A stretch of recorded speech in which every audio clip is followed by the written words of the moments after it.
Welcome to Sith Talk, brought to you by Gattacar and Lanyard, bringing you news from Star Wars The Old Republic and beyond.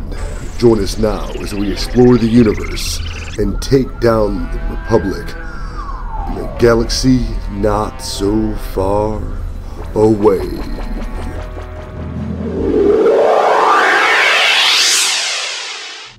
Hey everybody, it's another week of Sith Talk. Got to make sure we mention our sponsor, Audible, home of some great audiobooks. Using the code or using the URL audibletrials.com/Sith Talk entitles you to a 30-day free trial as well as a free book. If you do pick up the $15 monthly subscription, of course, you do get one free book. And then, of course, they have many other plans to suit your needs if you're an avid reader. Definitely a lot of options, definitely a lot of choices. I know Lanyard's getting a lot out of his currently. Oh yeah, I just got done listening to well, since we're doing Star Wars, I got done reading the Star Wars The Old Republic Fatal Alliances, and that was really good. That's based on for people that are interested in the Star Trek lore, that is the timeline of the game that we are in. So everything that's going on in the book is within the time realm that we are playing the game. So that's really nice, as opposed to Revan, where it's before, and the other one after Revan, which is before, and then Alliances. Yeah. So it's really good, and I'm looking forward to more. Indeed. And, I mean, there are some great books on Audible. Kevin and I just picked up Not Fit for Taco Bell, which is the the newest Adam Carolla biography book. And, you know, I actually really enjoyed Adam Carolla's first book, so the second book, of course, is going to be a really big hit for me. You know, just great opportunities, great books. And, of course, it does put a little bit more into the coffers to help out our show and help us upgrade. I know last week we had a comment as far as, you know, we'll say maintenance of poor audio, and I'm looking to upgrade my computer to hopefully amend that issue. And, you know, hey guys, if you help out our sponsors, you help out us, and that by and large helps the show get better, as we've always said.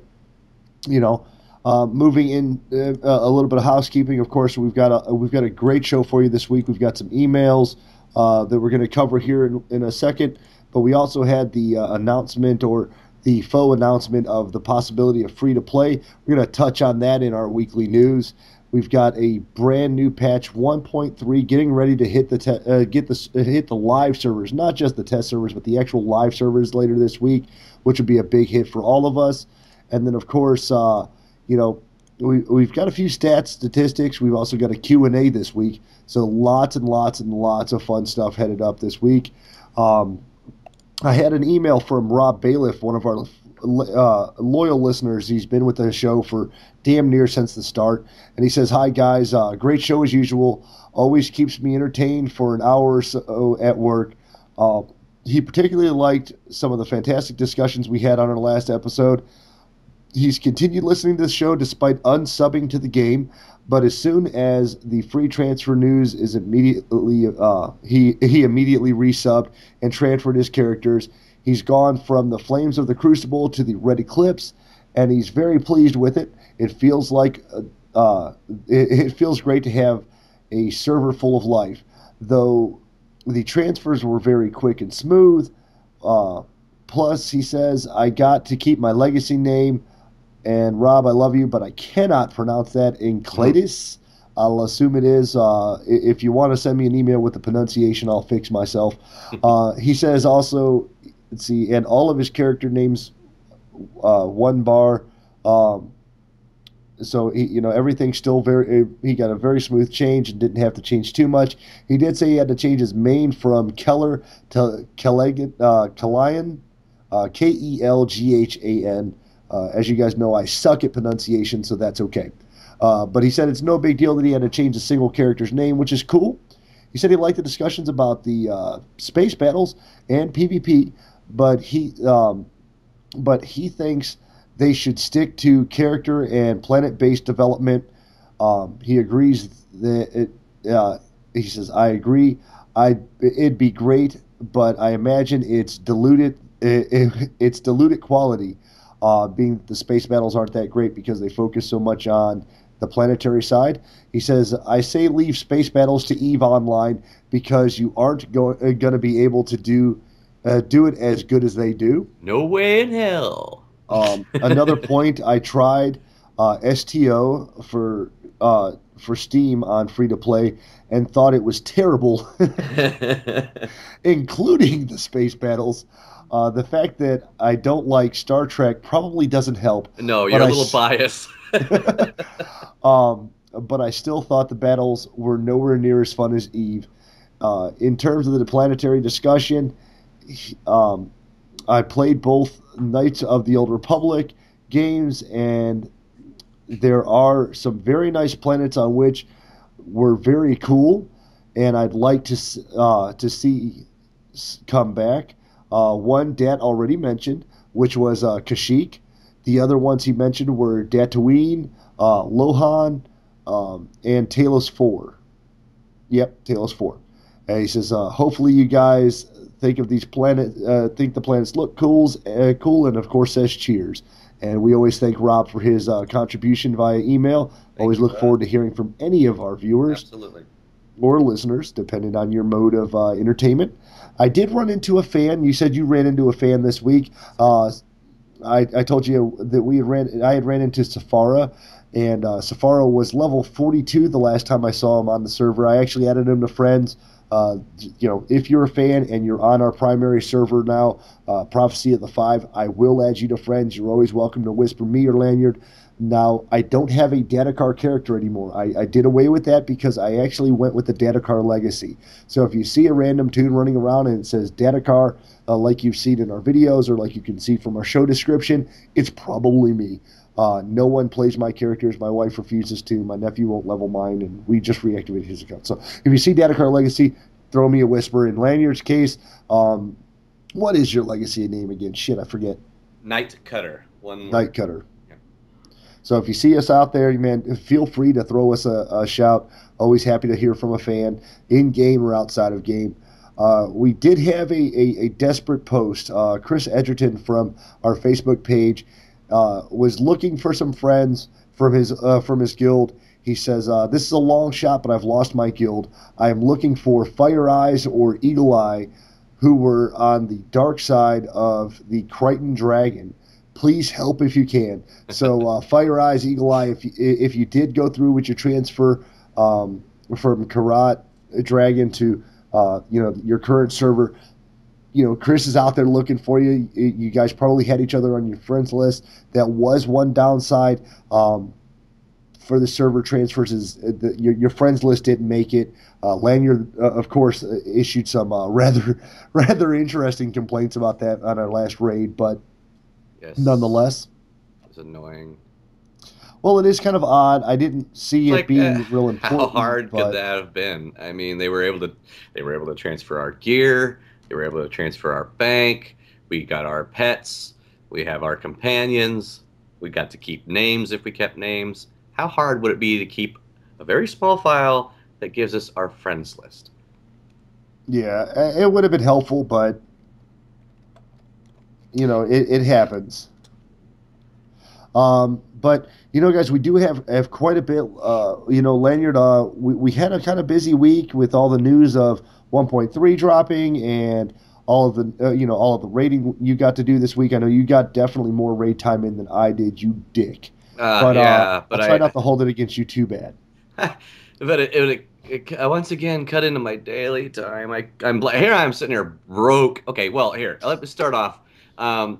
You mentioned Safara. I also picked up. It was after the guy had enough patience. You know how well, Dat, you've ran with us. Yeah. And Complications. Mm-hmm. And you know that Complications says, "Oh yeah, we've got these dungeons down. We're done in an hour or so." Right. But yet, for some reason, when we get in there, I don't know if it's us or what, but it takes like 4 hours to get through. Through stuff. So we went and did EV 16 man. Right. So Eternal Vault 16 man, which is the only, by the way, little side note here, the only ops that I've actually got all the way through to the final boss and killed. So I've done it story mode. I've done it hard mode. I've done it Right. 16-man story mode. We have done it 16-man hard mode, and we did it regular 8-man nightmare mode, and we've finished all. So I'm done with EV. I don't need to go to EV. I mean, Mako's wearing Kolomi and Taiwanese and Ricotta, so I'm moving it on to my second companion now because we keep doing Jesus. EV. Must be nice. But we got out of 16-man EV, which was like, I don't know, 3 hours. We piddled around in there. And as soon as I got out, I got a whisper from Antilles. He's a level 50 what are they called? Operatives? What are those guys? Ops, yeah. And he's in our Sith Talk fan base, so I want to say hi to Antilles and welcome to the guild, because he did join our guild. Oh, wow. Yeah, so he ran, I believe it was KP normal with us, and it was a lot of fun. So he's still working on his gear. As we all are. As we all are. Well, as you all are. Fuck you. So, but no, see, what did I do this week? Let's see. Well, I mentioned the EV Man 16, the EV Hard, the EV story. We also did, and of course we finished all of EV. I also did KP Nightmare Mode. That didn't go so well. We got the Bone Crusher, which is the first person and much harder. If you guys have done Bone Crusher, when he does his swipe, normally it does like the 3 or 4 people that are standing in front of him. Well, on Nightmare Mode, we discovered that his swipe does half the circle.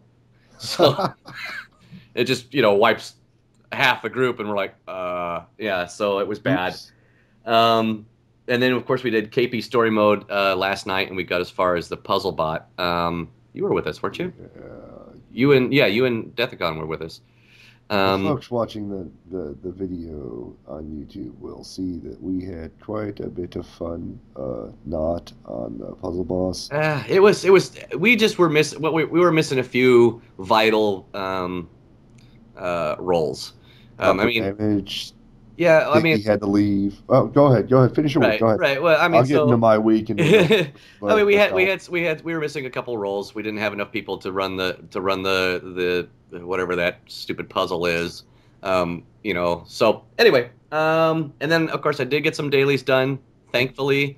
And then I did a buttload of space battles. I took one of my tunes and just did space battles for like 6 hours.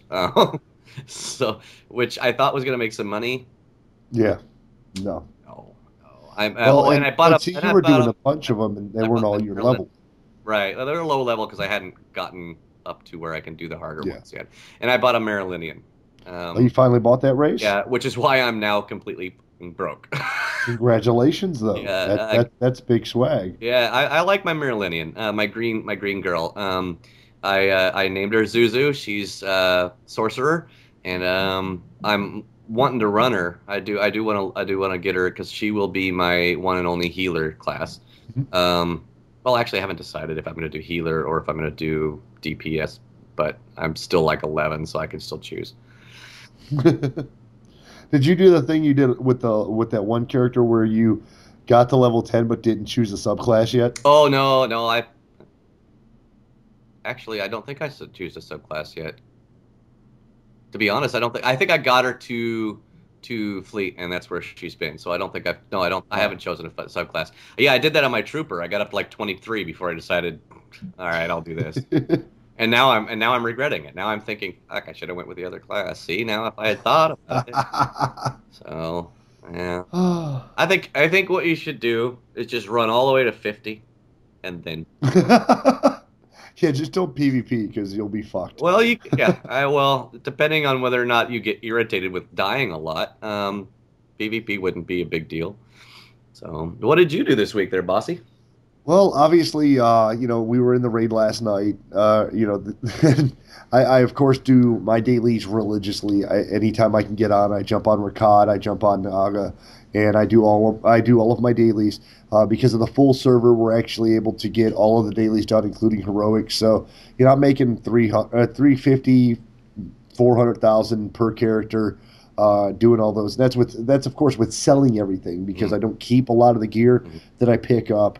I do occasionally find, and someone's going to have to send me a note because I'm a fucking retard.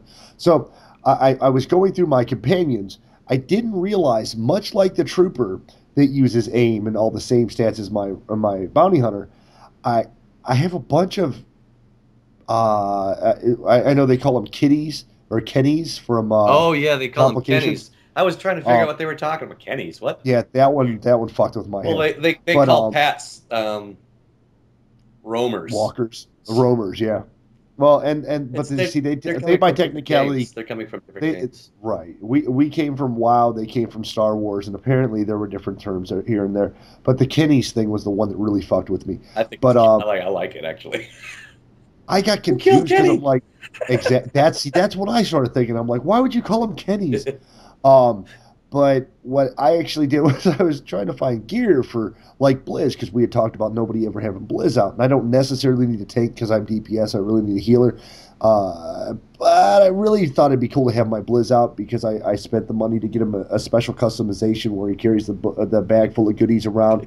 So I thought it'd be cool to get him some gear. The entire time I'm thinking he has strength. I've got like three characters, and they use nothing but aim. Right. All this time I've been throwing away aim gear left and right, thinking, oh, I have no one that's going to use it. You know, I'm a Nobody. fucking retard. Just Just every every Kenny fucking you character have. I have. Yes. Every So, Kenny. Even yeah, Mako. mind blown. No, Mako doesn't use aim. No, Mako and Galt use Cunning. cunning and other Yeah. things. Like Cut. I've got Mako and cunning that has endurance, and I've got Galt and cunning and accuracy. I actually ran a heroic mode on. Fuck, I don't remember. It was one of the dailies. We ran a heroic mode. I didn't keep the video because it was real choppy.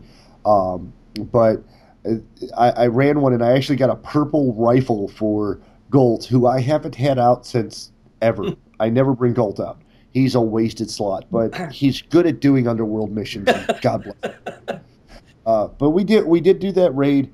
We got to the puzzle boss, and what happened? What had happened was, your character came in kind of low geared. We did have some really decent DPS for the better part, but a lot of us weren't used to the fight mechanics, Hmm. which was a big problem. And that it befuddled me because there were certain spots that we could stand, and if we went all the way up and down the aisle to fire the fire blast right on top of them, we seemed to have trouble because the shock bots would freeze the healers, and we'd miss a heal at a critical time, Yeah. or the DPS couldn't keep damage up on them because they were constantly running back and forth and killing ads. And then when we tried doing it under the single blaster, of course, at some point you had to go to bed. We pulled some more people in and we had better damage. But then because of the ads that keep spawning that we didn't care to down, we just had tons and tons of aggravation. It ended up with a fourth or fifth wipe, and we said, okay, guys, let's just call it. We'll end the aggravation for now, and we'll come back to it another day. And I wasn't upset about it. It's a learning experience. I went through WoW and spending 48 hours at a single dungeon. Yeah. So, a learning experience is just that. We weren't going in there on hardcore mode. We were in there on story mode. They were. And Most of us were on our alts. So. yeah, or Well, for that matter, on terribly under geared. Right. I was surprised that she didn't, or nobody explained the fight on that one because all the ones up to that point we just went in and said, okay, who's doing what, and that's why when you said, well, okay, I guess it's smart enough not to stand under the fire, and I was like, yeah, if somebody had said, okay, when he says 3, 2, 1, firing, get the hell away from the fire, then everybody would have done that. Yeah. We wouldn't have lost the first wipe. And I had never done it other than being a tank, so I had no idea what even looked like other than having the robot right in my face. So And the nephew actually had a little bit of an issue with that because there was one point after, I don't know if it was before or after you left, that I was like, dude, when he says it's gonna fucking fire, get the fuck out of Dodge. That shit killed you in a heartbeat. And he didn't know because it's a nuance of the fight that everyone else was used to, that those of us who'd never been in there had no clue about. Just like the stun bots and the fucking proximity droids. I think what it was is everybody was kind of tired, so we didn't even think about. And I don't explain fights because I never remember how they go until we get there. I'm like, oh yeah, this is happening. Oh, dude, I was all jacked up, man. You know me at fucking 3, 4, 5, 6 in the morning. I'm going. I'm still ready to rear. I'm still raring at it. I work mid shift, and I still haven't gotten out of that that night shift mentality where I'm up till 8 o'clock in the morning. And I'm going hard the entire time playing the game no matter what. I want to thank the Republic asshats on Prophecy of the Five. Listen, I understand in the zone where poisonous strategies is that you idiots don't fucking aggro anything, and you think it's cute. Were you getting camped? Actually, I didn't. I went and did my mission. A couple of times I got the guys down to next to nothing, and they immediately vanish or run off because they were afraid to die. They tried to gank me and Pseudo when she was on Baby Rakat, and got pissed because I kept her full the entire fight, and the guy was about to die, and he just ran off and invised. Yeah, so he's whacking at her left and right and trying to figure out why she's not dying. Meanwhile, her companion's out beating the shit out of him. My companion's out beating the shit out of him, and my healer's just sit. I'm on my healer, so of course I'm just like blah blah blah. You're never gonna kill me. It's payback time, bitches. Yeah, because I've got my full battle masters, and I'm almost to. I'm working on my war hero gear, which I have to say has been a lot of fun, and I PvP as a healer all the time, so you aren't teaching me anything.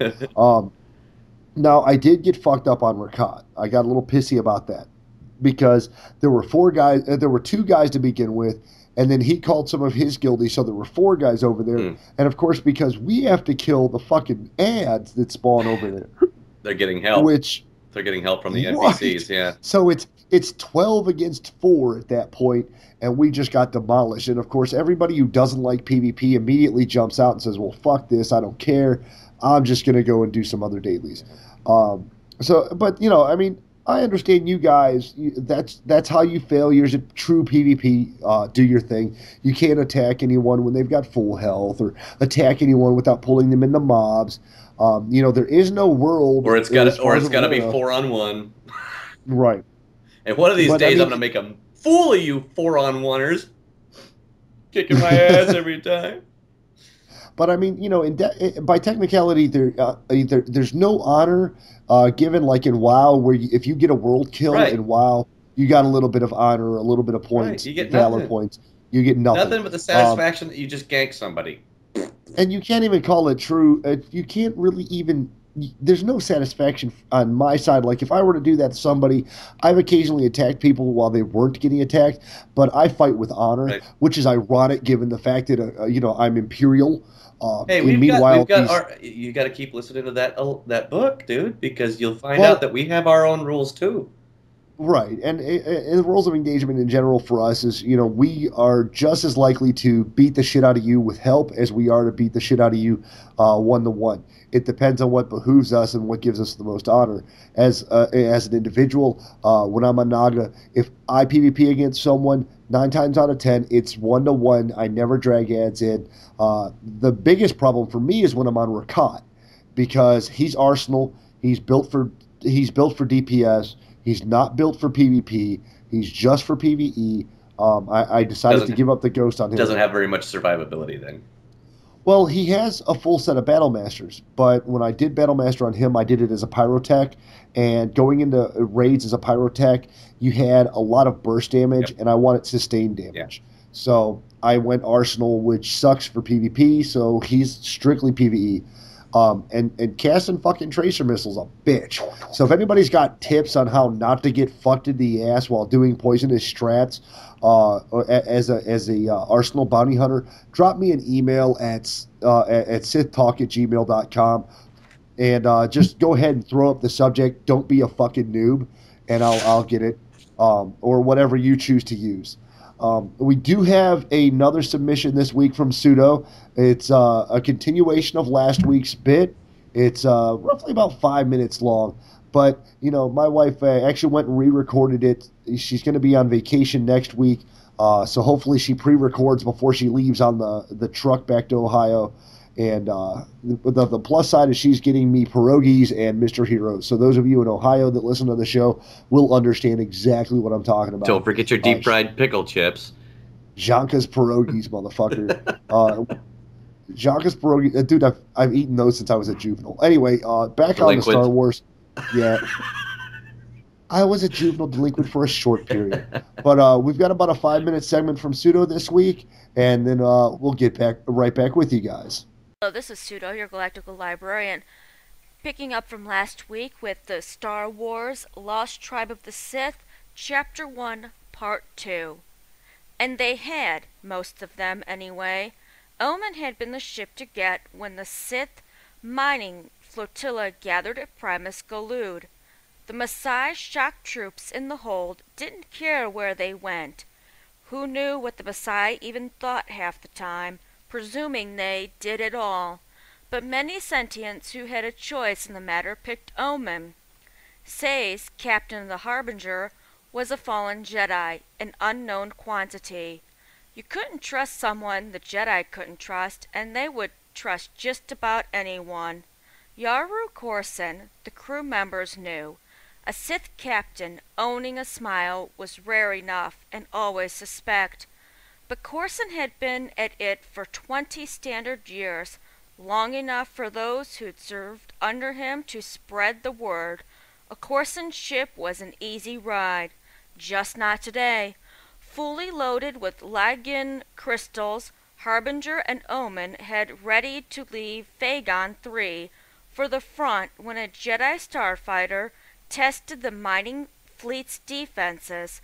While the crescent-shaped blades tangled with the intruder, Corson's crew made preparations to jump to hyperspace.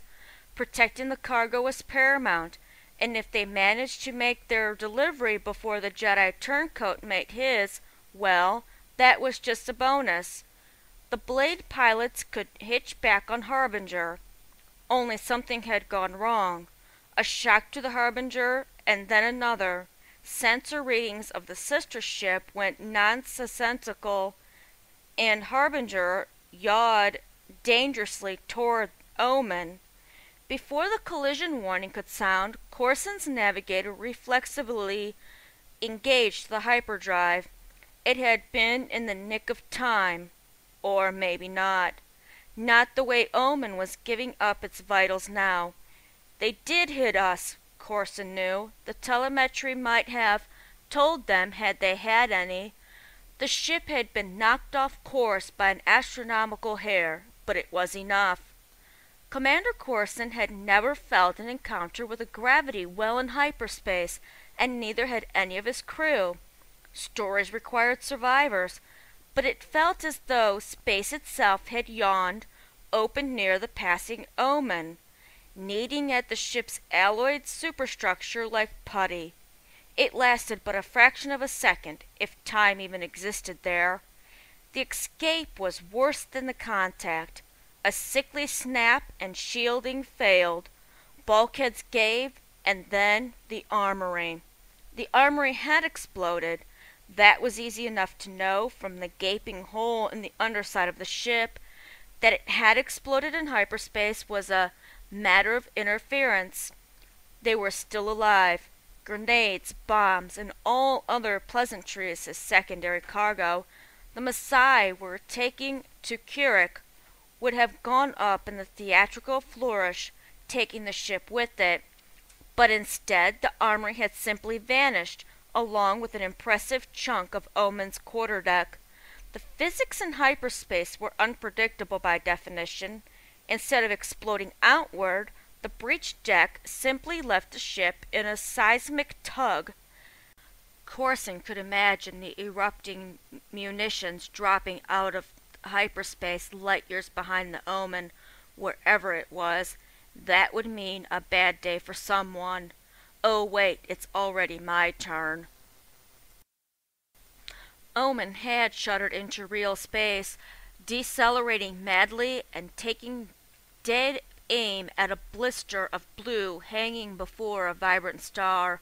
Was that the source of the mass shadow that had interrupted their trip? Who cared? It was about to end. Captured. Omen had skipped and bounced across the crystal ocean of air until the descent began in earnest. It had claimed his engineer, probably all his engineers, but the command deck still held. Tapani craftsmanship, Corson marveled.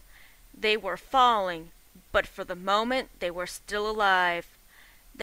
Alright, well that's it for this week. Tune in next week for part 3 of chapter. All right, guys, and we're back for a minute. Just want to take this chance to mention one of our other sponsors, Green Geeks. #1 in web hosting. Site starting out at only $4.95 a month. They have a 99.9% uptime, no hidden cost, super fast activation. Just another great thing. They also offer a 30-day money-back guarantee. So if you don't like what you're getting out of it, you always have the 30 days to go ahead and cancel. We'll go ahead and move into the newsreel. Here's your galactic news. Look what you missed while you were sleeping. And, of course, we have, like we said, tons of information. The biggest thing I want to touch on to start things off is definitely the fact that everybody's been yelling free-to-play, free-to-play, free-to-play. Star Wars is going free-to-play. And we're going to have links, of course, to all of this.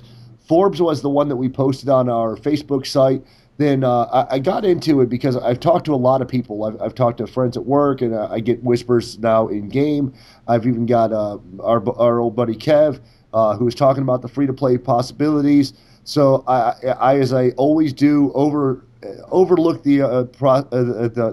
looked deep, really deep, down into the well of the ship, all the way down to the energy drive and then some. And I found every bit of information that I possibly could for you guys. Well, the actual quote, as you know, GameIndustry.biz is put up, is from Frank Jabreau. It says the advent of free-to-play is certainly a change in dynamic in the PC market. When you have an IP as broad as Star Wars, we're definitely going to look at opportunities to grow the business. We're going to let you guys have the full article, but what he actually ends up saying in here isn't that they're going free-to-play. He says that they're offering free options. They're going to give us additional content and more information here and there. It's not that they're going free-to-play. The subscriber base at 1.3 million subs is actually fairly strong. The drop of 400,000, to a lot of people sounds like the end times. This is 2012, and it's December 23rd, and we're all going to die, right. And it's not. Right. A lot of games do free to play. There's a lot of websites that covered some of this. This one particular interview that was actually done by another magazine who has since then torn down the original interview with Mr. Jabot. And the important thing to remember is that while free-to-play is an option and it's something that is prevalent here and there throughout the community, they're looking for whatever's going to bring in the cash. Free-to-play brings in the cash if you end up spending more money with regards to looking into, buying items in-game, buying mounts in-game, buying server transfers. Microtransactions have become the big thing. Now, Star Wars is, by some comparison, a small competitor to World of Warcraft. World of Warcraft, and I argued this with Kevin recently, and I'm glad you weren't there for it. It got brutal. Yeah, and I got frustrated, and I told him that, Star Wars is a new game. in the first couple of months of its launch, it saw a massive drop from 2.3 to 1.7, and then going into February and into March, we went to 1.3. This is a combination, as I've said before, of people who got in for 30 days, wanted to try the game out, thought it wasn't for them, went back to World of Warcraft. Or whatever. Right. Now, the important thing to keep in mind when looking at the first 30 days was that a lot of people get into MMOs. A lot of people try out other MMOs. A lot of people have a problem starting out from the ground floor and then going. I talked to a guy at work recently, and I asked him. I said, "Well, have you tried Star Wars?" He goes, "Oh yeah." I said, "Well, Jeffrey, tell me what's going on, man. Why did you drop out?" And his thing was that he blitzed to 50 and burnt the raid content long before they dropped 1.2. Okay, and that's what a lot of people do. They burst to the top end of the level, and they immediately blow through content or think they blow through content before more content releases. And they get bored. Right. And I respect that. But I told him, I said, well, did you roll any alts? Did you actually pay attention to the storyline? Did you listen to the interactive quest lines? Did you do any of the sub-missions? Did you do space missions? Of course, the answer is fuck no. I got the 50. I got there as fast as I could, and I wanted to raid. That's what happened when people went from the 1.7 point to the 1.3 million subscriber point. These are people that were hardcore raiders. They had beasted all the content, and now we're sitting on the sidelines waiting until Star Wars or BioWare decided to bring more raid content. That's their big focus, is they want raids. Myself, Lanyard, my wife, even in some cases my nephew, just as a microcosm of this macro of universe. We all have rolled mini alts. Mm-hmm. We have played through different styles. We've leveled characters through PvP. We've leveled them through space missions. We've leveled them through, in your case, and I know Pseudo does the same thing, where she tries to stick strictly to the storyline. Mm-hmm. Quest, there's dozens of ways to decide how you're going to get through the game, how you're going to play. And a lot of people don't. They just blitz to the top end and then call it quits. Well, a lot of people have also, I've seen, and I don't know. I guess it just it doesn't. I don't get it. But there's a lot of people I've seen that actually QQ about the fact that they have cutscenes. That right. I've seen people say, "Oh, you don't need cutscenes and big. There's too many cutscenes. Every other 5 minutes there's a cutscene. Every quest there's a cutscene. They don't need that to build lore." Well, it's not building lore. That's teaching lore. That's giving you information for lore. Now, I personally enjoy that stuff. In fact, I've said it before. It pisses me off when I get interrupted in the middle of a thing. The other thing that I saw on this free to play on the GameIndustry.biz was you were saying they're not looking at this point in the game or at this point in the history of the game. They are not looking at free to play across the board. They are looking at options of doing free to play up to a certain level. And when I read that, I was like, oh well, yeah, that makes sense. I mean, if it's, as long as it's not like, well, it's free to play up to 50, and then after that, no. If it's like free to play up to level 8, 9, 10, or till you get to fleet, something, and it's like he says, they're where is it in here? I want to get the exact quote. We made some good announcements in the terms of giving you the first few levels of free because our telemetry told us that if we can get you around a level 8 or 9, which in actuality probably a little further, 9, 10, you stick with us for the long term. So really the strategy right now is about opening up the funnel at the top so we can acquire more customers who are interested in Star Wars who perhaps aren't ready to pay the full price. And that makes sense. Because I really want to check this game out, but I really don't want to pay, a fortune and then find out I hate the game. So this way, if it's free to a certain point, and 8, 9, 10, 12 is a pretty good...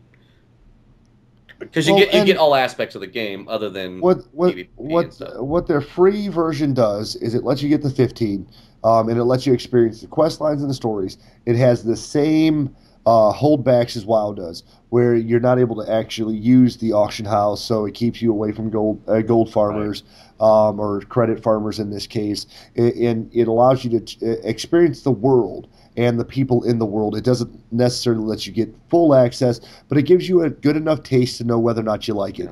It's a full slice of pizza without having to buy the whole damn pie. Right. Now, one of the things I did was I tried to find out what MMO revenues look like. There's a lot of free-to-play games. They rely on microtransaction and purchase of virtual currency to make their money. In the U.S., and this is another link that we'll have in the show notes, of course, guys, from GameIndustry.com, they look at it. They've got the total revenue for 2011 of now this is kind of mind-boggling for me. It's $2.12 billion last year as an overall from annual subscriptions, monthlies, box product, and client downloads, direct microtransaction, and virtual currency.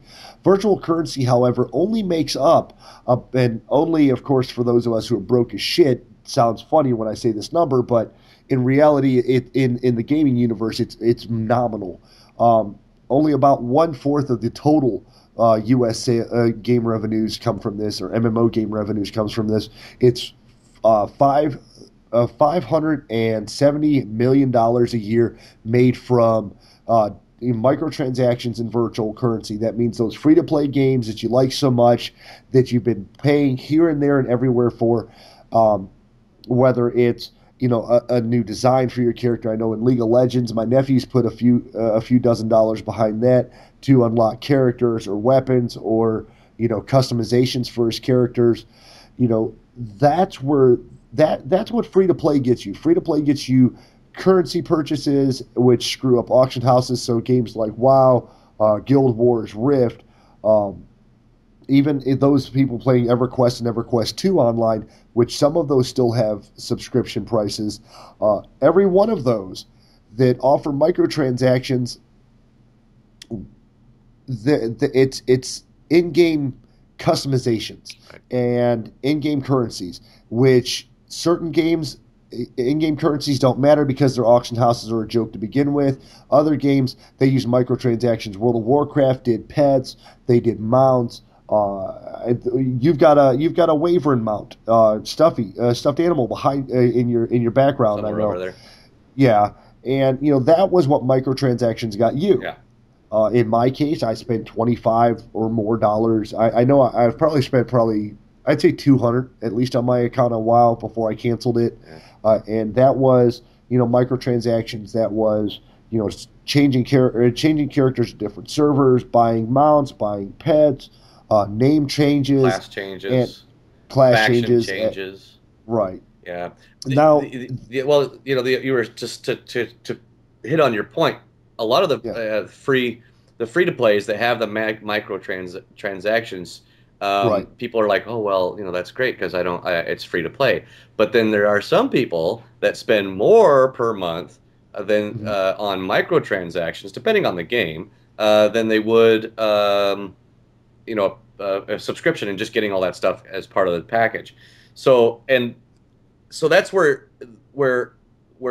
the game company isn't making as much on the free to play, but you're paying more because it's one of those things where there's a multitude of free players that don't pay anything. Well, that's like a perfect example is World of Tanks. Okay. I play World of Tanks. It's free to play. Okay. Yes. I don't. I don't. I shouldn't say I don't, but I rarely ever pay to buy gold, which then you buy upgraded parts and bullets and stuff like that. Right. Yeah. But otherwise, it's free to play. It's not a pay to win type thing because it doesn't. There's different aspects, but and there's a couple other games that I've noticed that I've downloaded to try to play out MMO style games that were free to play. But I was like, oh, okay, so this is cool. Oh, but if you want to play past level 30, you gotta pay for it. Okay. And in microtransactions, I paid for a premium subscription when I played City of Heroes. One what I consider to be a fairly perfect example was our buddy Vortex. Love him to death. He should have went with the AFK legacy, I still believe. Right. But Vortex, me, and Deathcon, my nephew, we all played a game called Combat Arms. Mm-hmm. A lot of people who've played online games have heard of Combat Arms. It is one of the hacker-laden games out there. But we played with a circle of friends, so we always had a mod, and we always kept the games legitimate. What happened was I was mentally convinced, because I was unemployed at the time, that I couldn't afford to pay for World of Warcraft for all of the accounts that we had in the house. And I would go and I'd buy $10 or I'd buy $25 cards here and there. And I did the math on it, and I could have actually paid for my World of Warcraft account, or in some cases mine and my nephew's, for a year. So if you guys want free to play, that's fine. Just keep in mind that the $15 we pay a month is nominal in comparison to the amount of money you could waste in microtransactions. And as far as the revenue goes, according to the stats that we got from Game Industries, there is still $1 billion a year spent on pay-to-play MMOs. And, Lanyard, you said you recently just, I think, canceled your Rift account? Yeah. Was that Rift? It was Rift. I had I was doing the 6-month thing. That's how I pay for these things, by 6 months, because it's cheaper. Slightly cheaper. So it ran out end of February, I think. Yeah. But where were you going with that? I was just saying that there are plenty of games that never crushed the 400-pound elephant of World of Warcraft, and still to this day have loyal subscribers. Right. Just like Star Wars, and just like we will. I mean, myself, it's a struggle because of my economic situation. See our sponsors, and it won't be that problem. But I do. We struggle month to month. In my house, a lot of people are. Just like dozens of our players, and when it comes down to time to make the decision, it's either that game or a free to play, and I understand that. But the big hullabaloo about all of this is that people think that Star Wars could make more money if they go free to play. And I think that, yes, you're absolutely right. They may be able to make that money, but will it behoove you as a player? Probably not. Right, because then it requires everyone to go out and do all these microtransactions or buy the currency. And those of you who do dailies know exactly what I'm talking about. $300,000 to $400,000 a day isn't bad. But I had over 600,000 prior to the raid the other night. I went and I bought stems. I bought stems. I bought I forget what the other things. Adrenals. Thank you, my half asleep wife. I bought adrenals, and I bought those for me, you, and Lone. Right. And I blew through 500K. Yeah. That was off the auction house. Yep. So working for your money isn't a bad thing. It never is. Yeah. Whereas opposed to if they had a thing where it was a microtransaction where you had to pay, say, $5 for 1,000 credits. Yeah. Well, there's $5, $10, $15, $20, $25 in your case that you just blew, and that's a full month's subscription. Oh, but you want a lightsaber? Well, you can upgrade it for $15. Oh, you want new boots? Well, that's $1.50. Oh, you want a hat? Okay, that's going to be. And it's not to say that I'm against the idea of free to play. I'm just making sure that when people get all excited and anticipatory towards the idea of free to play, that you keep in mind that there are plenty of negatives. There are more negatives than positives in my view. And in mine. Free to play versus even the LFG. Which reminds me, we do have the announcement of 1.3. Thank God. Now, the last time I was on the test server, it was still buggier than batshit in the in the tropics. But hopefully they've addressed some of those. His lady tries not to spit. Mm-hmm. Do it, fucker. I got it. Oh, good, you swallowed. I like him, man. Wait. Wrong podcast. Raffles. But we do have 1.3 coming out now. I don't see any updates to the actual patch notes, which was unfortunate. I did find, and as I always do, I find the miscellaneous bug fixes to be hilarious. Apparently, there is some typist at BioWare who doesn't know how to spell, use proper grammar, and there's some artist who keeps putting the wrong art into certain situations. So they're working on fixing that. The COD message now expire correctly within 3 days. So if you COD something to someone and they don't log in for 3 days, you get your items back and you don't have to worry about it. Corrected issues that could cause players to appear to be stuck dead. Lanyard gets stuck on everything, so he probably would have noticed that had he played it for more than 15 minutes. Yeah, I've seen it where you just keep laying down. You'll stand up to shoot, and then you'll lay down. Yeah. You stand up to shoot, you land. Yeah, that's the stuck dead. But I'm not. Our big focus, more or less, today was dispelling the rumor, the myth, the lie, in some cases, of free to play. Misinformation. That was my biggest thing today. It was a great series of disinformation and people quoting a man based on a single article that was actually pulled down at the behest of BioWare and EA, which to me screams we're not fucking doing it. At least not yet. They're not desperate. Or they're not trying to. The other thing about saying, oh, it's free to play is you get a lot of people like myself who hate free to play games. Well, I shouldn't say I hate free to play games. I don't like subscriptions going to free to play.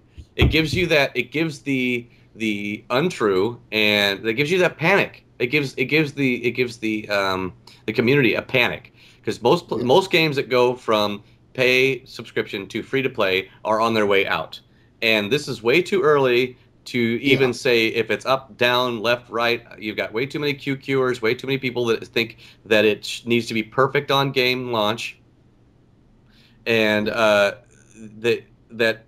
if you say, oh well, we're thinking about free to play, it's kind of something we want to.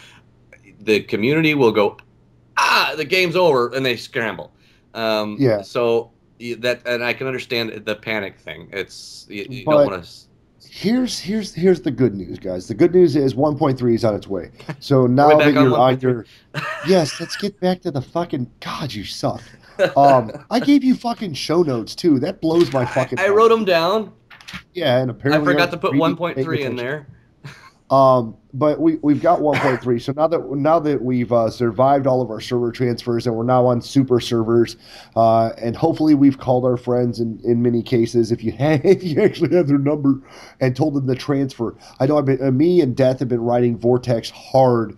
I mean, like Debbie does Dallas hard to get on, re-up on his sub and transfer his character so that we can all play together, because LF fucking G is coming. And with any luck, they will have worked the bugs out that they had for that. And we will all be able to get on these supermassive servers. And those of you who have not been able to raid because you just can't find any interested parties will be able to jump into a story mode of ops, which I myself have done with complications on certain characters, which, as I've told Dino and I've told everyone else, I don't care which character I go on. As long as I get to go, I'm happy. And that is a truth. But I have a DPS who is in desperate need of interesting fun. Mm-hmm. And unfortunately, this past week, right after our last show, we actually tried to run an op, and we kind of had some issues. My nephew had a medical emergency, and we had to leave the op. And that was the first time I'd gotten to go on Rakot, yeah.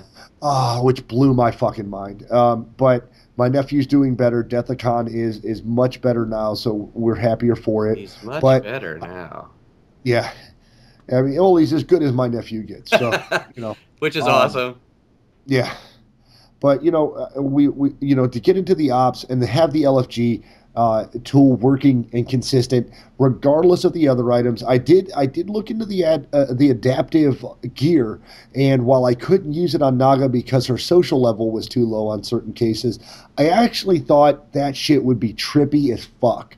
Okay, imagine you and 8 other buddies get together and you're wearing like in your case gear. You guys just come in and you look, because to me that's an intimidation factor no one else has. The rest of the group will come in looking like they got dressed at the fucking Salvation Army. Right? Your group is pimped out in like sand what the fuck, the sand creatures? What the fuck are they called? Sand people gear. You're in sand people gear, or you're in the Voss. You can be in the Voss social gear. That would be. Yeah, the full elegant outfit, things like that. Just imagine a whole group of people steps out. I don't think I got any biker gear. I mean, the only All way to leather. make that cooler is if, and it wouldn't behoove you if, say, it was hut ball, but imagine marching down the field like in the walk mode because you're just such a fucking beast that you're just walking it from point A to point B. I just think that would be ridiculous. It'd be fun. Like, You know, and I'm if sure I there's could some get, I really want to get my social up to 5 because I'm going to buy. But the downside about the adaptive social gear, Yeah. especially for those that don't get to play 24/7 or don't get to Right. run their dailies every day, is each piece of gear you get, you got to put mods in. Right. And so if let's say you're doing ops like me, like I finally got my traditional my signature black Talon blue and white outfit back together. The guys that watched the Right. video last week finally got to see me in the video, and I was wearing the ricotta pieces with the big stick sticking out of the back. Ugly Yeah. as sin. I can't stand that shit. I was finally able to make enough money to where I can put my mods in my black Talon. Now, granted, that was like $250K to move 3 Yeah. mods. Well, for each piece of this adaptive gear that you get, you've got to either have mods made, move them out of your pieces, or buy them on the auction house. Yeah. And that's expensive as hell. I mean, you're gonna have And- one suit, and then Well, and it's something that if you dedicate yourself to at a low level or at a high level, you have the opportunity to be an individual Yes. once again. Yes. Or if you want that intimidation factor, like our little ganker bitch, our ganker friends on Ganker Ilum friends. who were pissing me off. How much cooler would it be for them as a group, or the group facing off against them as a group, to have the same gear? Yeah. I mean, you can't. I mean, that is a social status item. This game doesn't have a shit ton of them, other than really big fucking mounts that no one can see around. But how much more of a social aspect would that be for you as a group? Like we used to talk about on Port Nowhere, where the guilds or the premier PvP guilds would stand up, and everybody had their little corner, their own little Right. lunch table to sit Lead at. would stand How much here, better would it Gigi would be stand if you there. were standing there in queue, waiting to go to battle, and you're all there in the same gear? That'd be awesome. Or if you were just going on Battle a gank, standard would be cool too. right? Just in general, I mean, that would be fucking ridiculous, Yeah. And I think that would be really fun for the Oh, it's gonna adaptive be gear. fun. It's gonna be so much fun. And from what I'm getting from their videos, it looks like they're even adding more adaptive gear. They didn't hint to saying I'm we're adding hoping- some, because I did see the Imperial Guard, not the Imperial Guard, the Empire. They look like the Stormtrooper, the all black Right. with the red Sith. Now I know you can't buy Yeah. that stuff, so it looks like that's adaptive gear. I want to say that you can. I just can't remember where. And if our viewers or listeners find out, please send us an Well, I'm email sure at they'll- sithtalk@gmail.com. I'm sure they'll correct me. Yeah, please feel free. We like corrections. We like to better ourselves for the game. But I just think as a group that would be awesome. brings a whole new dynamic to the game. I'm stoked. And with the advent of LFG, you have the ability to go to LFG and get your social up even faster, Mm-hmm. even if you spacebar the shit out of everything. That's going to be bananas. There's so much fun and so many more things that's going to be able to come into this. It makes me so much happier that we record on Sunday night going into Monday morning, knowing that you guys are going to get to hear this on Monday and be so fucking entranced to get into this on Tuesday. But I will warn you, as comes with every patch, I guarantee there will be fucking maintenance left and right. Big bugs, screwy shit. Wait a minute, this stuff didn't work in PTS. Why are they launching it now? Yeah. And there are some things that didn't necessarily work out. The problem for me wasn't I wanted to test out some of the things that I'd put tickets in for, was the fact that after a certain point in time, there was how can I put it? There was nobody fucking on the PTS. Once we got the servers condensed, there was nobody on the PTS to play with, which sucked balls. Yeah. Now I know, and I'm going to let you cover a couple, because there was a Q&A this last week. I'm going to let you go ahead and cover a couple of the longer ones. You want to cover the long? Because there's some that are in there that are long. Well, just choose one or two and go ahead and go over those, and I'll be right back. Okay. So in the Q&A, actually, like I said, there are a couple long ones, which I'm glad to see. They sometimes end up with silly, easy-to-answer questions, or just kind of stuff. I'm not going to read out all this, but I'm going to cover a couple of the things that were asked, and of course, like I said, we always say, there's links to these websites to get more information on either our Podomatic site or the YouTube channel or the YouTube video. So going into it, the first one I'm just going to kind of briefly look over is Paragon asked, I'm curious about the development cycle for something like an armor set. Could you elaborate on the process you guys go through when designing and implementing that equipment? Now, Ryan Denning, lead concept artist, and David Hunt, systems designer, have a beautiful, very short, eloquent description. Well, I should say 3 paragraphs, but the way they go into how they pick pieces and how they go through the design process is really, really cool. I really suggest that if you're interested in any of that type of stuff, any game developers, or want to know kind of behind the scenes stuff, that would be a great one to read. A couple down from that is another long one that Heaven's Agent has asked. In general, how are random loot tables defined, and when is an item awarded? And when an item is awarded, how is the loot table it originates from determined? Are these based on planet, item level, and item quality? And David Hunt answers that one well. It's really long, and it goes into some really. I had to read it 4 times because it's like, huh? Because it goes into some of the mathematical tables and what picks up and what drops. If you're interested in knowing how that stuff drops, why it drops from certain items, why stuff drops when it drops, and stuff, that's another really good answer to read. They go into how random loot's dropped, how regional loot is dropped, how custom loot is dropped, and how stuff from like loot boxes and everything. It's really good. So if you're like again with the as far as like if you're interested in the stuff in the weeds, the behind the scenes, down and dirty, those are 2 good ones to read. A couple quick ones though, I thought was kind of interesting. Let's see, where is it at now? It had something to do with smart AOEs again. Oh, okay, yeah. Ramoth RS. The upcoming smart abilities look to be amazing. I am very eager to try these out. However, will these same changes apply to our companion tanks as well? They each have an AO ability that generates a large amount of he says hate threat on up to 5 targets, coupled with a debuff of some sort, but it also does damage. I am almost always forced to turn off this key and essentially an essential ability to preserve the ongoing CC. Okay, so basically, the AOEs. It's a simple question. Okay, are smart AOEs going to work with your companions as well? And I can't believe that Austin, since our last podcast, just puts Austin now instead of Austin Peckinpah. But we know your name, he got tired Austin. of you picking with his paw. Anyways, he says, this sounds like a good idea and is plenty plausible. We'll look into it. What? What do you mean you'll look into it? It's almost like it's actually the most aggravating thing when I'm doing dailies. Yeah. What do you mean you look into it? It's the same. It's the same. Apparently, I'm starting to think that the companions and your actual players are completely separate.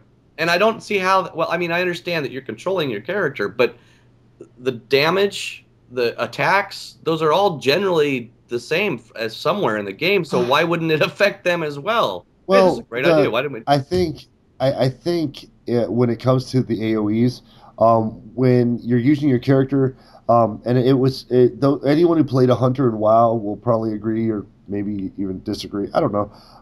With the fact that when you had abilities that you could turn on and off, it gave the player the choice.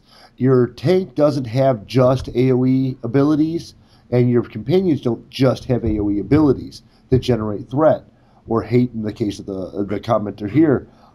So it's up to you to choose what abilities they use, and it's nothing more than a quick accent key away from turning off that ability to preserve, as he says, the CC. And it's your choice. Now, there are multiple AoE effects that are more than just a damage effect or a debuff effect. Things that won't break CC available to you if you're using a tanking class character.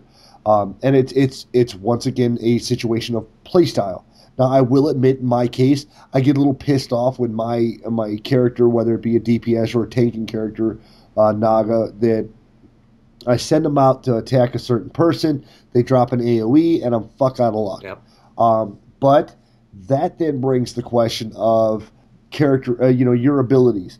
Line of sighting someone so that they have to follow you out, beyond where you're currently at is a great way to preserve your CC while allowing for your tank to do its job while you're out soloing shit. That means if you have to put him on, Standby. one of the four mobs, or put him on passive for a minute so that you can CC and then step back a bit to draw the remainder mobs to you and then set them free. Right. That's the it is something you have to learn how to do, and I understand it. But what the basic concept is if you're giving us the smart AoE.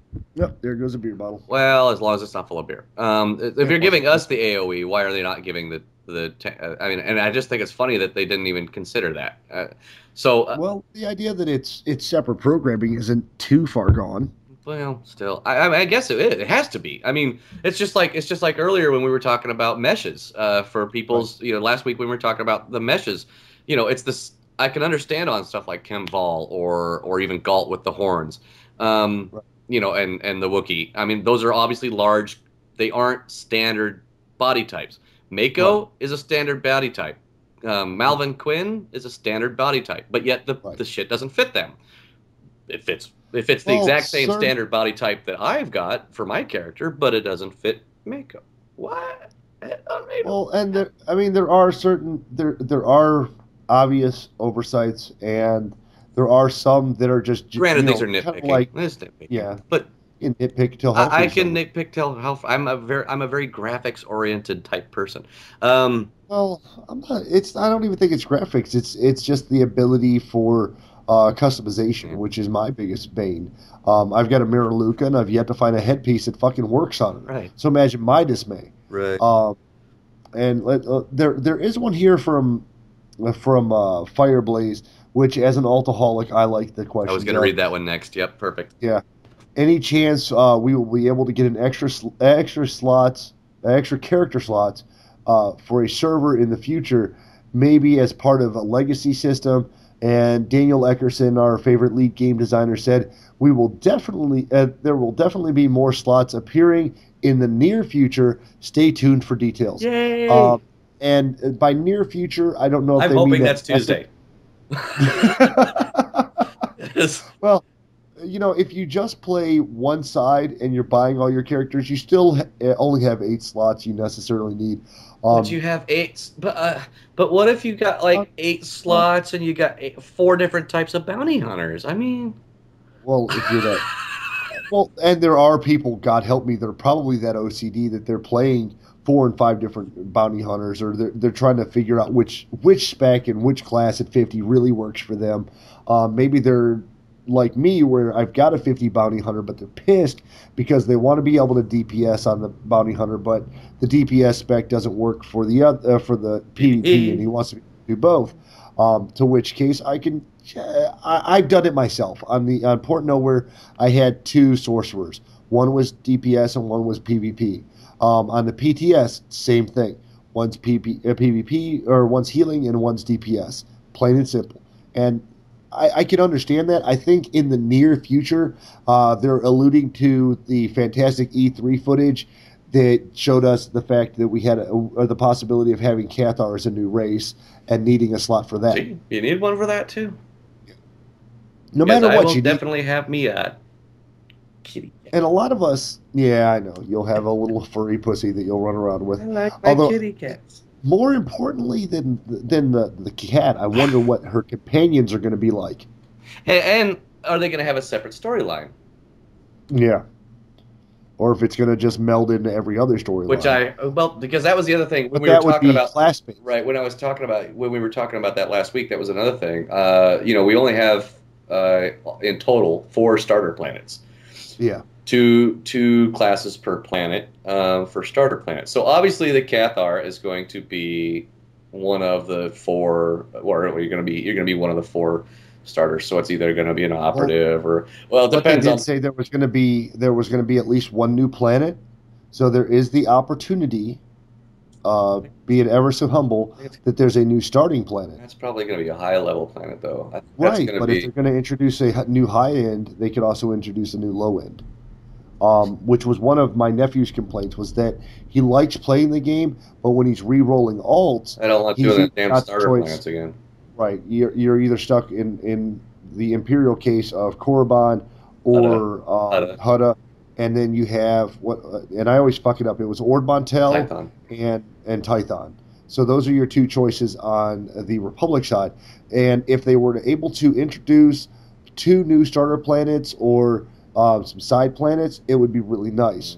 And that's something that we did eventually have in World of Warcraft, where each race started on a specific right. And we eventually came in communally at 14 or 15. The other thing that bothers me, though, is the fact that the starter planet... Sorry, go ahead. I'm sorry. Go ahead. I interrupt every time.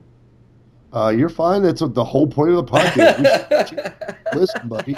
The other thing that bothered me, though, was... okay, so I'm a bounty hunter. I've done Hutta. Why can't I go over to Korriban and do the quests over there? I mean, I don't want to do the class quests because I understand that's specific to the class. But there are side quests that have nothing to do with the class, so why can't I do those? I mean, I can do the dailies, but that's it. And some places you can't even do that. And I think that would, in BioWare, you can have this as free idea.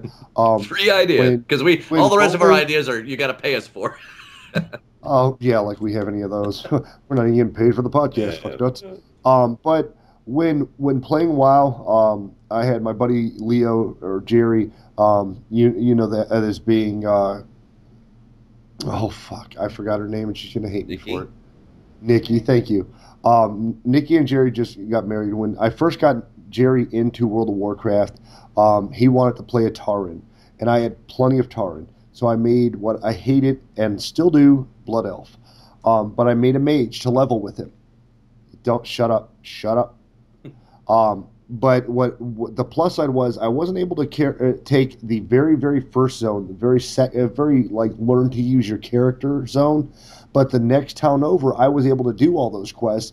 And with the exception of the tunnel journey on Korriban, where you're shooting gigantic worms, basically, there's no real, like, once you got outside the first zone, that very starter section, and got into the other 2 or 3 parts of the map, you were able to do all those quests in WoW. And I would like to see that, because we don't have to say, oh, well, I want my bounty hunter to be able to go to Korriban and do every fucking mission. Right.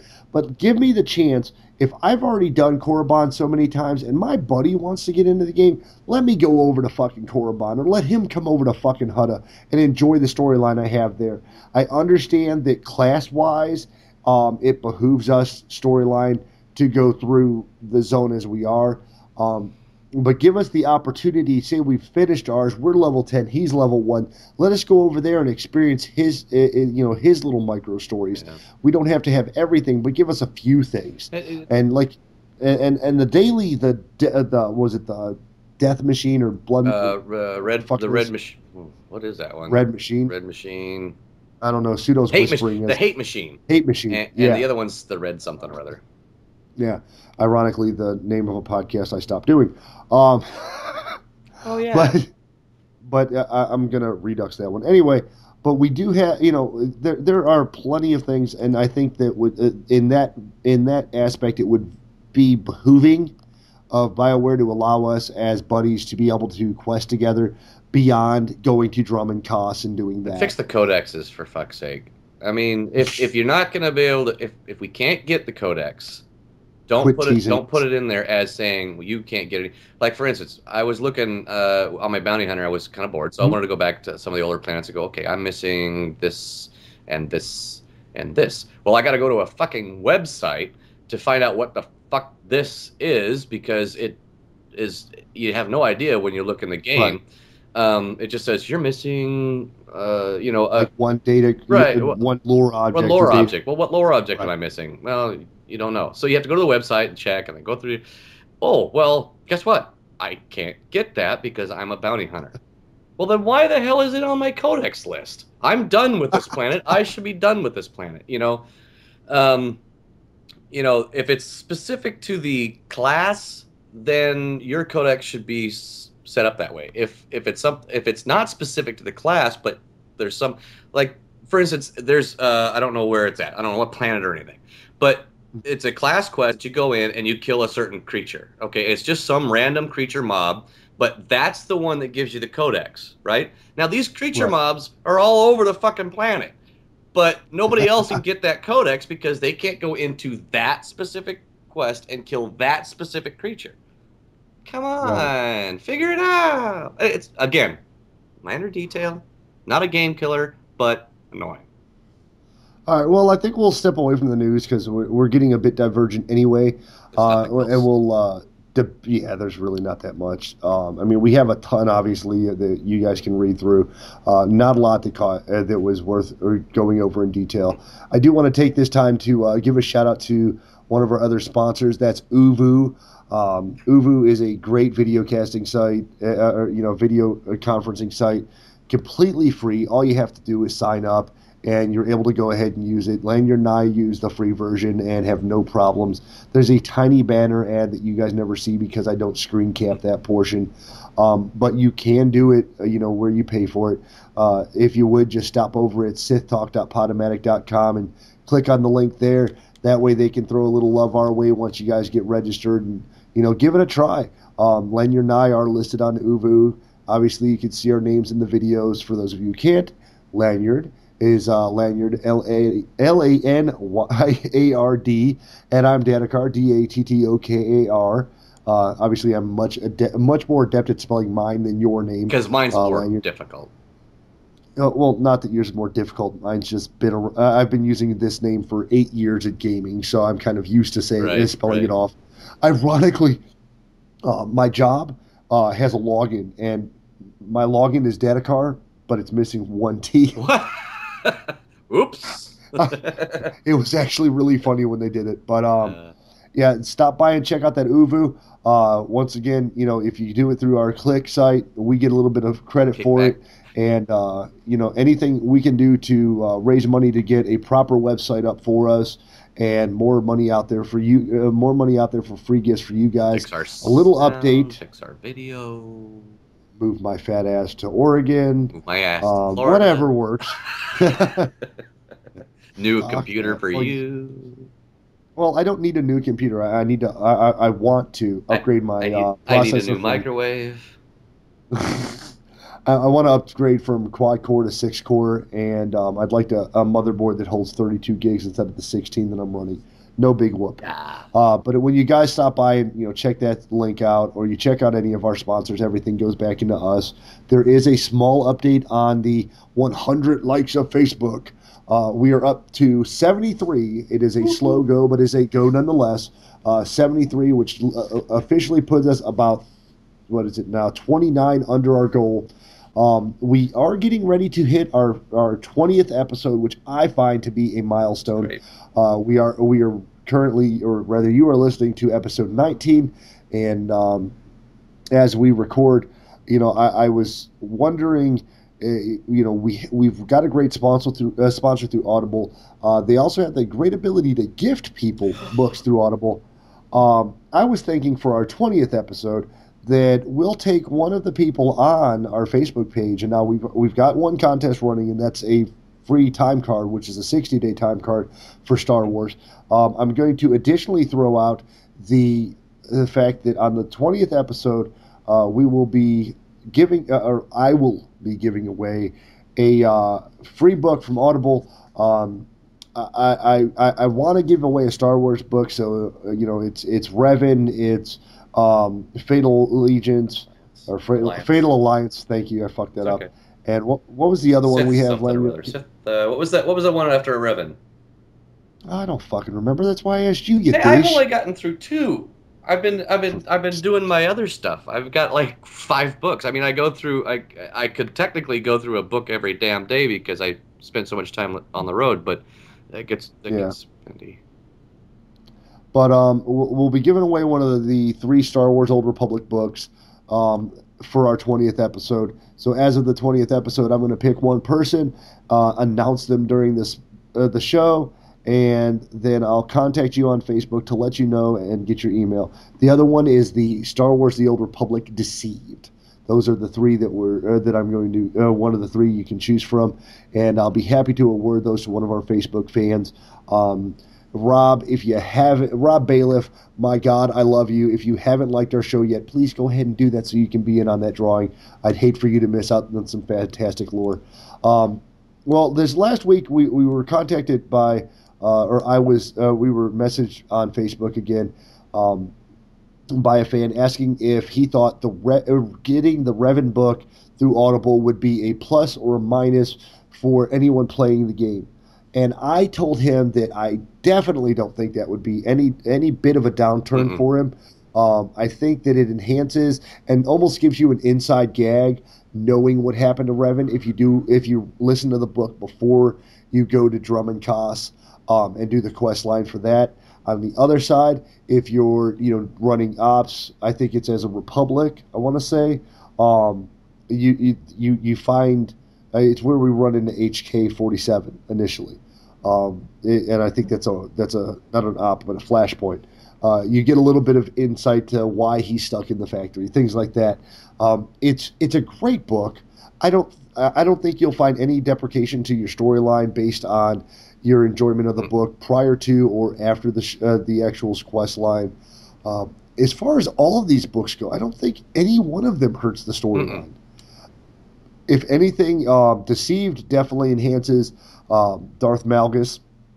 And I'm not going to throw it out there, but I know Kevin was listening to the Deceived book when we were in Vent the other night, and he caught nearly the very end, and you've listened to it, so you know what I'm talking about. And if you haven't, go to audibletrials.com/Sith Talk and go ahead and make that your first download, and you'll be able to get this one. But he hit his vent button and goes, "Holy shit!"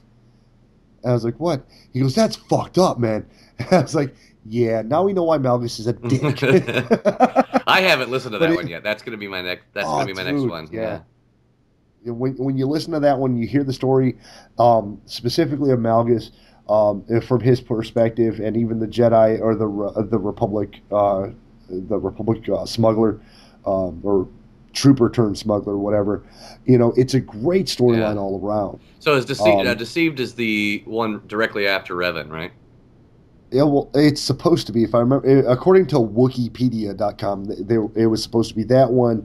It was Revan, Deadly Alliance, and then Fatal Alliance, and then Deceived. So it's 1, 2, 3. So you're actually reading them in order. I read them out of order. Okay. So, but they're all great books, and it's fucking ridiculous because after a while you get bored with hearing the same Star Wars music in the game. You get bored, if you're not in a big guild or your guild doesn't have an event, you don't have anything to listen to. You see guild chat scrolling, and that gets boring after a while. Listening to these books has been a boon for me because I do listen to quite a few podcasts. But listening to these books not only gives me a sense of enjoyment in the game, but it also gives me a little bit of lore, which our Galactic Librarian gives us every week. But when you need a little bit more, you want to feel like there's more to the game. And there are some of you who have probably listened to these books thousands of times. You're like, "Oh, that's old hat, dude. Don't give a fuck anymore." And those of you who haven't, even if you're only into sci-fi books, or maybe you're not even into sci-fi, you just kind of like the movies from Star Wars, the books are just a phenomenal side item to the game in and of itself. Now, Lanyard, in the way of the Fantastic 1.3 patch, is there anything beyond the LFG? Because I know you had made the quip, and I don't know if it was a dig, but it was definitely a quip the other day. So when 1.3 comes out, do we do the next podcast and start bitching about wanting 1.4? All right. That's what we're supposed to do, right? Okay, 1.3 is when's 1.4 coming out? Well, I know that a lot of people are excited or look because even in the Q&A, somebody had asked, when do we get HK and how much of a pain in the ass is it going to be? Now, I know that's not coming out in 1.3. It's going to be in the future. And it looks like from what they kind of said in the Q&A is it's going to be a galactic type quest. You're going to have a level 50 on one side and a relatively high level on the other side to get that companion HK 47 or 51 or something. And that's great. I hope they don't make it easy. I hope they make it as much of a pain in the ass as getting that stupid parrot bird that camp on the side of a cliff until hell freezes over. So I hope it's that hard because I don't want to see everybody running around with a freaking HK-47. Whether I go get it or not, I haven't even gotten the magenta lightsaber yet because that's pretty intense. Do I need it? No. Do I want it? Yeah. Am I going to go get it? Nah. So True. But no. That's what you're supposed to do. So I am 1.3. I'm excited to see land. I am excited to see it come here. There's a lot of people that we know personally and that we've heard from that 1.3 should have been put in there in the beginning. Well, if you were to say that, then BC should have came with the launch of WoW. I mean, come on, you're saying the same bullshit. It's the problem is people have just gotten to the point where that's how they are. So that's why I was saying, now we're supposed to rant and rave that 1.4 is not here.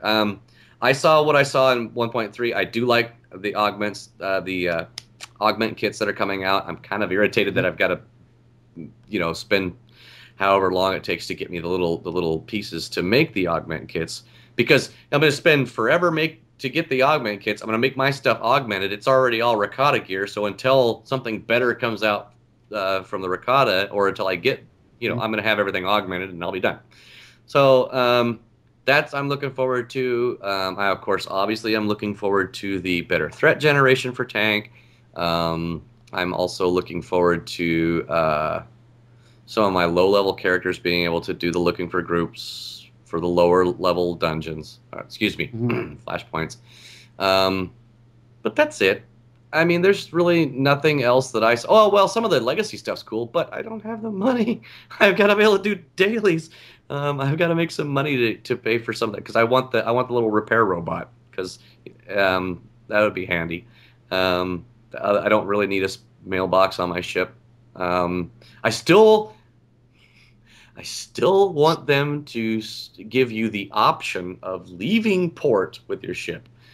If I want to go on my ship and talk to my companions, or go on the ship to make my bed, or I just want to hang out on my ship for a little bit, I don't want to have to fly off into space to do it and then turn around and fly back to that's silly. It's ridiculous. It's just go on my ship and do my thing on my ship, and then go to the map and say, "Would you like to leave?" Yes, I would like to leave, and then leave. That makes sense. Well, it does look to me to be that most of the social or space mission based gear is going to be what ends up being augmented or adaptable. They give a full list on one of the blog spots that were actually put on our Facebook site, I believe by the same person who kept showing, I swear this is the last post, but to our listeners, if you post on the page and I don't like it, I'll fucking delete it. It's not a big deal. As long as we're not showing dancing cock, I don't care. If it's Star Wars related, I'll be fine. We post general pictures and funny shit all the time. It's a tarp. But it says here, it's a tarp. That was our newest one. But it says here that the Balmorian resistance gear, civilian pilot, Corsac uniform, Deathclaw's armor, elegant dress, formal suit, Hailstorm Brotherhood gear, Hut Cartel, Imperial Containment Officer, Imperial Dancer, Pilot, Imperial Trooper, Karaga's Unyielding Helm, which is a single item. Which is that really cool looking bell hat that everybody wants to get. But we've got to be able to finish Karaga before it'll even drop. Yeah. The pilot suit, prisoners, the Republic Containment, Republic Dancer, Republic Officer, Republic Pilot, Send People, as we keep noting, Slave Girl outfit, and the Olgo Noble outfit as well as the Voss Mystic Basically outfit. everything. All of those are going to be there. Everything that's social or social or or mission pilot based. or mission based. Yeah. So everything's going to be adaptive, which is great. Now I did get the one that you mentioned it. I don't remember which one it was, but it was the outfit that you get from. I want to say it was either the Imperial Dancer or the Republic Dancer because I know we both bought No, that. I did get that. It was the originally. Drummond Cost stuff. Not the elegant dress, but the other one that's for the male. Mhm. I got that on the PTS Formal suit. and I didn't There buy you the go. gloves or anything like that. But I did grab the hat, the shirt, and the pants. And the difference in armor from light, which is standard, to heavy, which is what Lanyard 3, I think, was the one that I got for it. Bought not that much, not significant as far as like just the basic armor, because you know when it starts out it's like it's 7 armor, and then but when it bumped up to the heavy armor it was like 18. So it's not huge, but I guess whatever little bit helps. With all these item swaps, and we've talked about it before. We've talked about it during the raids about being able to pull all your mods out of your PvP gear or out of your raid gear, and the minor bonuses. Set bonuses? As the set bonus. Yeah. Do you think the reason those are set up so nominally, because a second and a half cooldown here, a buff there, it doesn't. Do you think the reason that the set bonuses aren't game changers is because they want you to express yourself with the gear? I think so. That and I've noticed a lot. They really have this crazy idea that 0.3 is going to make somebody want to put a skill point or some of this stuff. Oh well, you've got a 60-minute cooldown on this. If you do this, you're going to get 0.3 seconds short. Right. Why am I going to waste my time? It's either that or like an undisclosed amount of additional crit, right. in my case, on a rail shot. Right, which means what? Nothing. Right. So, I mean, some of this stuff is kind of hokey. I will throw one out there that was a miscellaneous change that'll probably roast your nuggets. Under miscellaneous changes for the notes here, it says extraction costs are dropping by 30%. Yes, that's the other thing I'm looking forward to. In fact, I've got a bunch of stuff. And I was, the reason why I changed, I just went ahead and spent all that fortune to change over to my Black Talon was because I just could not stand looking at that ricotta freaking piece anymore. It was just like, it's okay as far as color. I mean, the color was red, but and it was good color. It looked like a fucking ashtray. Yeah, it was. The hat was horrible. It looked like I was wearing a satellite dish. The jacket looks fine on Dino because she's petite, but on me or like on Lab's character, Lizard's Rule, he's the big guy. I mean, these turbo sticks sticking out of your back. What the fuck is that? They're terrible. I couldn't stand it no more. So and all of that, I have adopted that blue and white. I run through, and everybody knows that the big guy blue and white, that's me. I hate to say it, that's kind of your keynote now because you've had it for so long. And I get a lot of compliments on it. And I've seen other characters actually going back and running Black Talon just to get that Black Talon outfit so that they can be blue and white too. Bastards. So we're gonna have. The only thing I have to say is it's ironic that you have that gear and it's blue and white, and let's be honest, bright colors for the better portion are should Republic. be Republic, right? I know. And here you are going, fuck this red and black, fuck these big hoses out of my ass. I'm going with my old basic jet. And if you read that Q&A on the thing, they were mentioning the bounty hunter. They don't bounty hunters have they have a they were describing the type of bounty hunter gear because they're not troopers. They're bounty hunters, but they have modified trooper gear is basically what they kind of think about, right? When they design this stuff. So a lot of the ricotta gear is modified trooper gear. It's trooper gear with, jet packs on it. Makes sense, right? Yeah, instead of I am what looks like a rocket gun. And here I am, bounty hunter power tech, wearing what amounts to a trooper uniform. So fuck you. I've got a backstory. You see, this was my gear from when I was in the service. I just keep the same gear. It's kind of like what's her face in the the book that we were just listening to, the Fatal Alliance. I can't remember her name now. It's okay. Lyra or something like that. But so yeah. I've got. At least your shit's not all. But what's kind of cool is now that people are starting to figure out where that's from, and they kind of like my look. A lot of people are wearing the same gear I am, so I've got a following now. It's just there. You go. You've got your own legion of fans. Blue and white legion. Yeah. Oh, but I'm excited to see because I was a min-maxer in a while. I'd like to be able to throw a little bit of bumps on my gear with the augment kits. I'm wondering how that's going to affect augment prices as a whole. Because I don't see a bunch of them, but, if you've got augments leading into 1.3, drop that shit on the auction house because that's when you're going to make your money. Mm-hmm. Everybody will be looking to buy augments prior to the release of the patch because they don't want to pay post-patch prices. Mm-hmm. But overall, I look forward to it. For my sake, I really want the LFG because for my low levels, I want to be able to experience all the shit I never got to on my main character. On my 50, I want to be able to run more story mode ops on my DPS than just my healer. And I'm looking forward to not having to regroup when you, me, Pseudo, and maybe even Death occasionally jump in for PvP. Yeah. I look forward to all of that. I think it's they fixed that. That's just it. The group, because I told you guys last night, the group itself is persistent.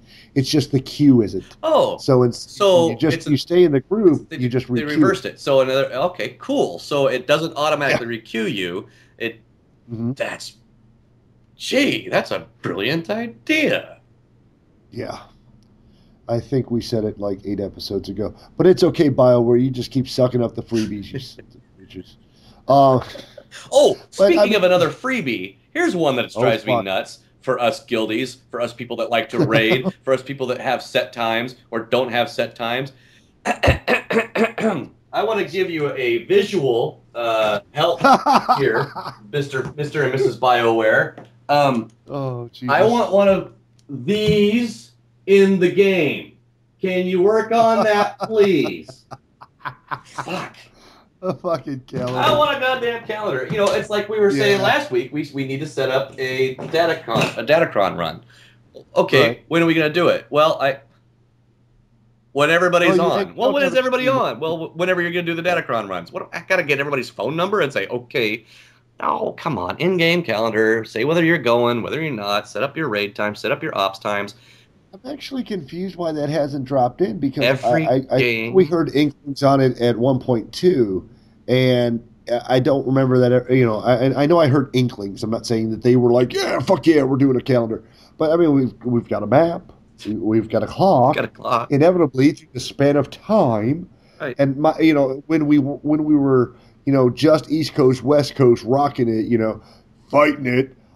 Then I understood why we didn't necessarily have a calendar at that point because we were looking at off season otherwise, and the time difference for those.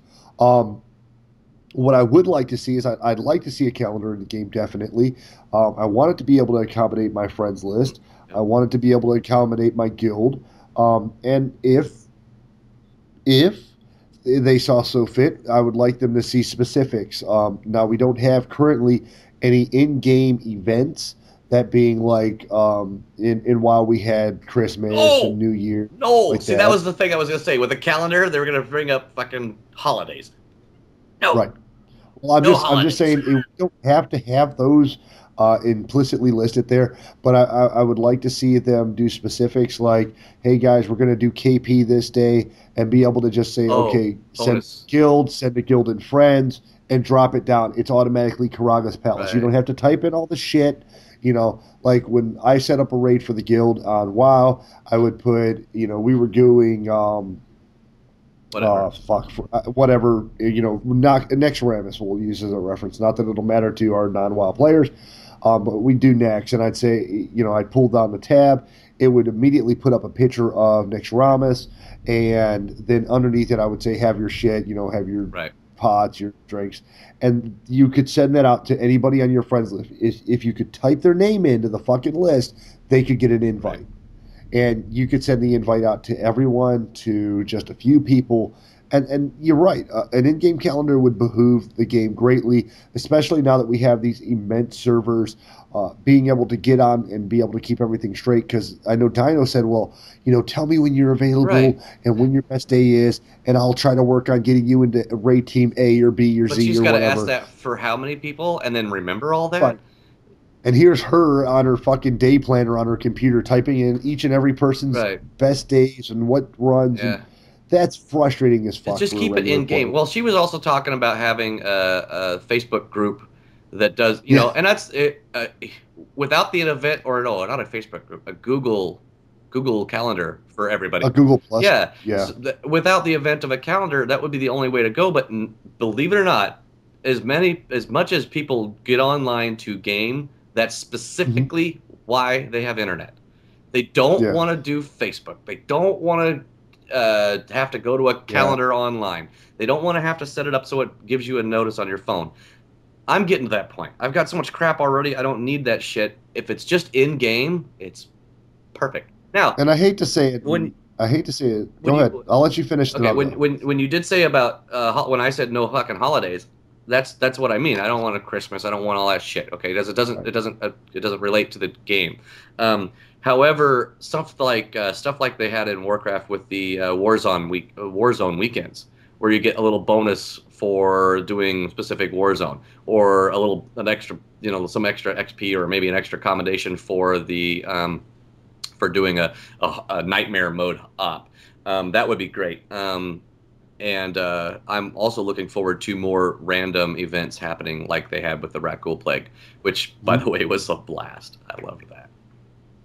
I mean, there are, and with respect to the Star Wars universes, I always try to make sure my information stays somewhat relevant. You're looking up Star Wars holidays. Relevant. You're looking up Star Wars You're holidays. Fucking right, I am. There are several holidays that they could throw in there, and for shits, I'll make sure this is in the notes. But there are plenty of holidays that they could use in and of their universe. Whether it's, I like this one, Life Day, the Wookiee holiday celebrated on Kashyyyk. There's plenty of things that they could use, and they don't have to use American or any other nationalities. If it's Star Wars based, related, then I can see that, as long as it's now, and if it sticks to the lore. So like this Life Day is a day, or maybe a weekend, but not a full month. I don't want to have to do that shit for a full month. Right. I mean, and it would be nice to have the calendar. It would be nice to have a few more events pop up here and there. The Raccoon thing came out of nowhere. It lasted for a couple weeks, and then it disappeared again. And I like that. I like the randomness of it. I like the idea that I got little to no warning. It encourages me as a player to jump in. At least once a week. And it's also the fact that you may have, I don't remember what all you got out of that, but I've got a couple items from that Raccoon thing that a lot of other people have, but anybody that's starting the game, you don't get it now. Yeah, just like our founder title. I have that. No one else. Several people that were there since launch too, but I think that having an in-game calendar and having some holidays would be nice. Some random events would be fantabulous. So take notes there, BioWare, because I know you're listening to us, even though you don't say you are. I know Javan is listening to us. But guys, we've got a really exciting week. 45. We've got 1.3 and probably a lot of time sitting on our asses looking at the screen, going, "Is it live? Is the server up yet? Up yet?" You will be. I will not be. Pseudo goes out of town this weekend, so Tuesday will be the last day I get to spend with the wife for a week, because she goes out of town on Wednesday and goes up to Ohio to visit family. Awesome. However, Death and I will be at home alone, no wife in tow. So we have plenty of unabashed gaming to be done. Yeah, I don't know. But. Guys, as always, we definitely want to thank you for joining us. Thank you for continuing to subscribe. And if you choose to, and that's strictly if you choose to, thank you for supporting any of our sponsors. whether you're into the audiobooks with Audible, you're looking for a web browser through a new web server host through Green Geeks, or you're looking for a better way to video chat with your buddies on the Uvu. All of those sponsors are, great. We wouldn't endorse them if we didn't use them. Green Geeks is one we're working on using. We're just waiting for a little bit more Audible or Uvu money to come through so that we can afford yet another service to pay for to keep the podcast and the information flowing to you. I know there's been a few people who have kind of lashed out at me because I said we had a Facebook page, and they say, well, fuck Facebook. And unfortunately, I have to, back up onto my heels and say, well, Facebook is a social medium that we must use until we can afford, at the very least, our own, web page. And every business, every podcast, every radio station I've listened to or even know of has a fucking Facebook page. If you don't like Facebook, fine. I'm not going to hate you for it. It's there. It can be utilized if you choose to. With over 1,000 listeners and viewers a week, if we can get to 100, we'll give away that 102 by technicality. We'll give away that time card. Next show, we'll be rolling the dice on anybody that between now and between the ones that we have now on Facebook, and then anybody who's liked our page on Facebook, we'll do a random, and I'll pick that person out and draw them up on the game on the day we record. While we're recording, I'll pull up and we'll random it off to a free book from Audible for you guys. So keep that in mind. But for now, until next time, we'll see you in the pit. Thank you again for joining us here on Sith Talk. Lanyard and Dedekar look forward to talking with you next week. Remember to follow us on Twitter at Sith Talk, or stop by our Facebook page at facebook.com/Sith Talk. And of course, our Gmail is sithtalk@gmail.com. This music brought to you by freeplay.com. And remember, peace is a lie. There is only passion. Through passion I gain strength. Through strength I gain power. Through power I gain victory. Through victory my chains are broken. The Force shall free me. A career path in video, sponsored by TGN. To learn more, visit tgn.tv. This video is part of the Way movement, a career path in video, sponsored by TGN.